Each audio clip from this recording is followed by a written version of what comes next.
In this video, let's talk about how you can show the hidden apps on your iPhone. Let's get started. So if you swipe all the way to the right to the app library where all of your apps are, entirely at the bottom you can find a hidden folder with like blank icons.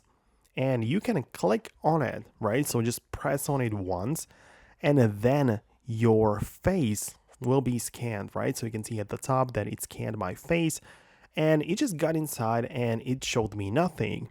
And the reason is that not that I did something wrong, but simply because my hidden folder is empty. So if I want to have something in my hidden folder, I'm gonna pick a random app like this one, right? So I'm gonna click on this and I'm gonna click on require face ID. Then I'll have to click on hide and require face ID, right? So just want to make it hidden away, right? Because as you can see, we have two options. You can only lock it or hide and lock it. And it also tells you what's really going on right there. So a little bit of a like a splash screen information type of thing shows up.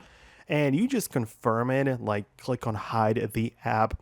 Again, it's going to be moved away and it will be part of that hidden folder. So again, tap that, scan your face, and you can see what's inside and how it works. So it's pretty much just that. It's really simple. There isn't really much else to this, and the same principle applies to all other apps.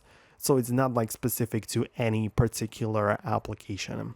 So I'm gonna wrap up the video right now. Let me know below in the comments if it actually worked, and subscribe so you don't miss future videos similar to this one, or perhaps when anything gets changed, I'll make an update. So thanks a lot and I'll see you later.